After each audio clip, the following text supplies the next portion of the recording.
हरे कृष्णा।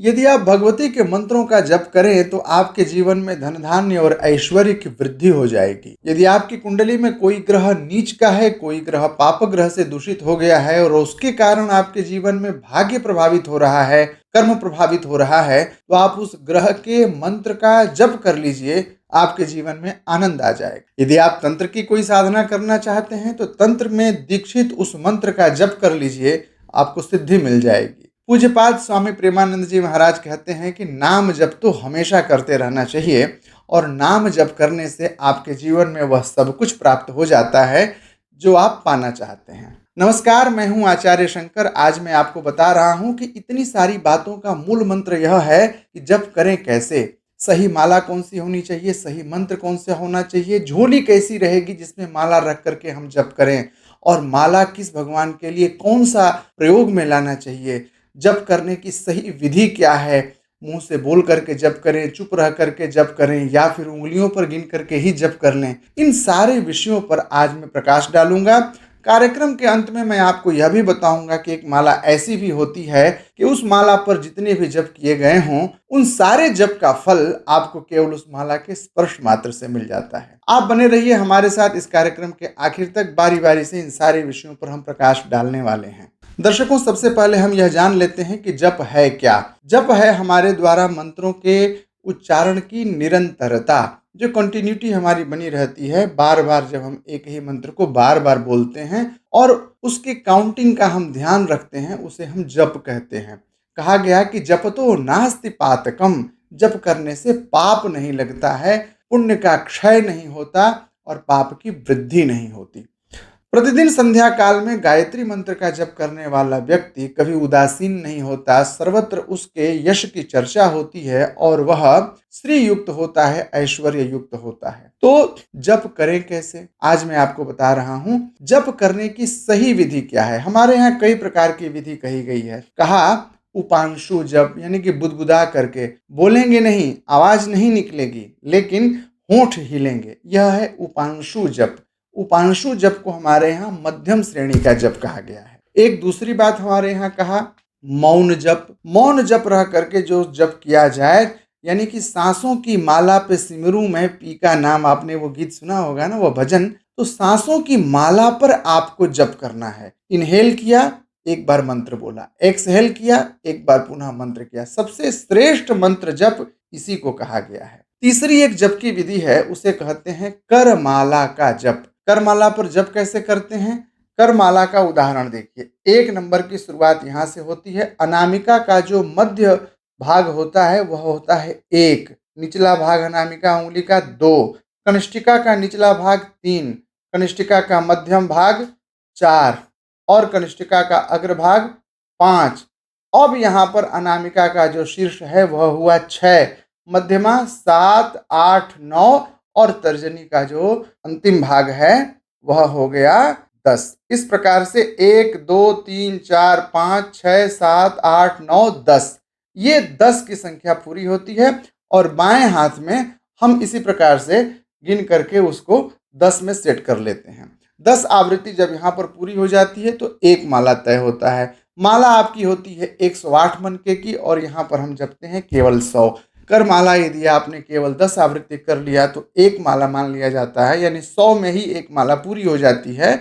और माला से जपने पर 108 की संख्या में जप करना अनिवार्य होता है। ये तो रही बात जब हम कर माला करेंगे। माला से जब हम जप करते हैं तो सबसे पहले माला का ध्यान कर लेते हैं। माम माले महामाये सर्वशक्ति स्वरूपणी चतुर्वर्गः त्वयि न्यस्तम अस्मान में सिद्धिदा भव। ओम ऐं ह्रीं अक्षमालिकायै नमः।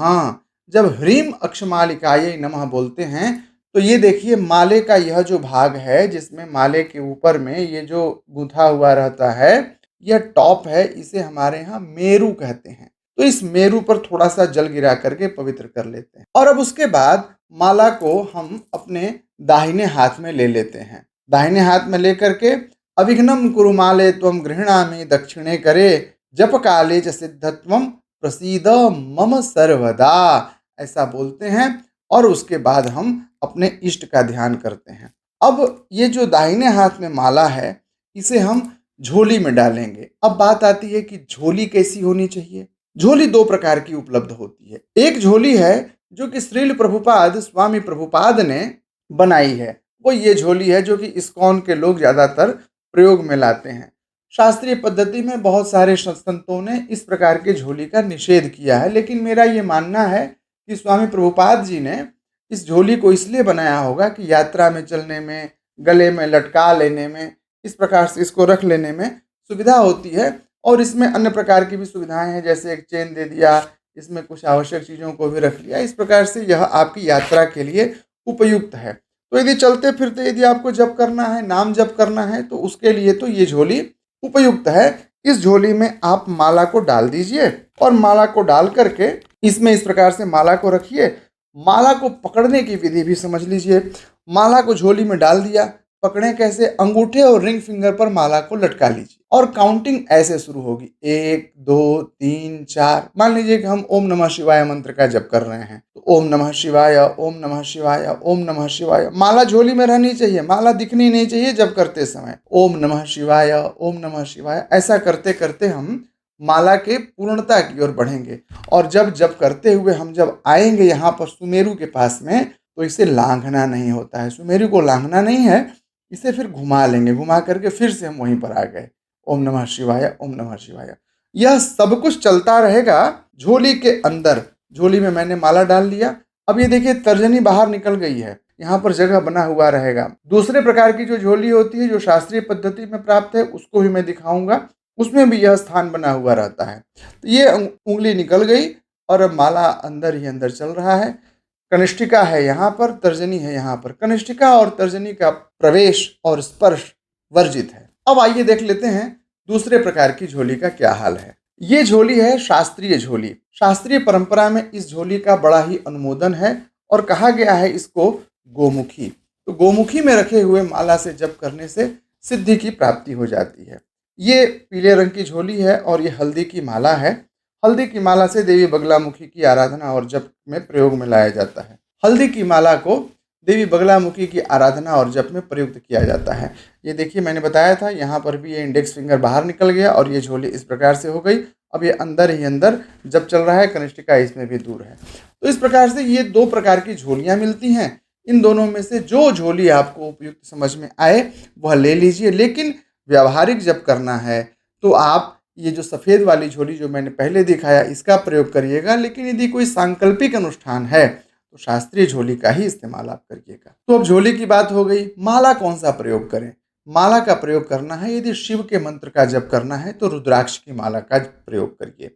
यदि शक्ति के मंत्रों का जप करना है तो रुद्राक्ष की माला या लाल चंदन की माला का प्रयोग कर सकते हैं। इसमें कुछ स्पेसिफिक देवियाँ भी हैं, इनमें कुछ स्पेसिफिक मंत्रास भी हैं। स्पेसिफिक मंत्रा जैसे आपको बगलामुखी का जप मैंने बताया, यदि हल्दी की माला से जप किया जाए तो उसमें सिद्धि आपको मिलती है। यदि लक्ष्मी जी के मंत्रों का जप करना है तो कमलगट्टा की माला से जप किया जाए। तो ये अलग अलग देवियों के भी अलग अलग माला का वर्णन किया गया है। आप कमेंट में पूछना चाहते हैं तो मुझसे पूछ सकते हैं कि कौन से देवी के लिए, कौन से देवता के लिए कौन सा माला प्रयोग करें। यदि विष्णु के मंत्र का जप करना है तो तुलसी की माला यदि प्रयोग में लाई जाए तो इससे सिद्धि और सफलता मिल जाती है। ग्रहों के जप में भी अलग अलग वैशिष्ट्य है। जैसे चंद्रमा का जप यदि स्फटिक के माला से किया जाए तो यह बड़ा ही अनुकूल होता है। मंगल का जप यदि मूंगा के माले से कर दें तो बहुत ही अनुकूल है।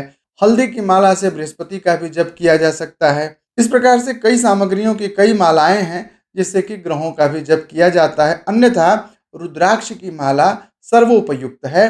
रुद्राक्ष की माला से सभी ग्रहों के मंत्रों का जप किया जा सकता है। अब आपने ये समझ लिया कि माला कैसी होनी चाहिए, मंत्र कैसा होना चाहिए, झोली कैसी होनी चाहिए और किस देवता के लिए कौन सी माला का प्रयोग करें और जप की सही विधि क्या है। अब जप आपका पूर्ण हो गया। जप पूर्ण होने के बाद क्या करना है? हाथ में जल लेना है और यह बोलना है, गुह्याति गुह्य गोप्त्री त्वम गृहाणस्मत् कृतम जपम सिद्धिर्भवतु मे देवी त्वत्प्रसादान महेश्वरी। तो दर्शकों, इस प्रकार से हम जप का समर्पण कर देते हैं और जो आप जप करने समय आसन का प्रयोग कर रहे हैं उस आसन के नीचे थोड़ा सा जल गिराइए और उसमें इन 3 उंगलियों को, जिन 3 उंगलियों से आपने जप किया है, उन 3 उंगलियों को उस जप में डुबा करके बाईं आंख, दाहिनी आंख, मस्तक पे और गले में जल लगा करके ओम शक्राय नमः अवश्य बोलिए। इससे जप का पूर्ण फल आपको प्राप्त हो जाएगा। अब मैं आपको बता रहा हूं, जिस माला से आपने पुरस्चरण कर लिया उस माला के स्पर्श मात्र से भी आपको उस जप का पूर्ण फल प्राप्त हो जाता है, ऐसा शास्त्रों ने लिखा है। तो दर्शकों, यह रहा आपके जप का पूरा विधान शास्त्रीय प्रमाणों के साथ। आपको यह कार्यक्रम कैसा लगा मुझे जरूर बताइएगा। प्रतिदिन शाम 6 बजे मैं ऐसे ही रोचक कार्यक्रमों के साथ उपस्थित होता हूं। यदि आपकी इन विषयों में अभिरुचि हो तो हमारे चैनल को सब्सक्राइब कर दीजिए और बेल आइकन को प्रेस करिए ताकि आपको इसकी सूचना मिलती रहे। कल पुनः मिलते हैं शाम 6 बजे। तब तक के लिए मुझे विदा दीजिए। जय श्री कृष्ण।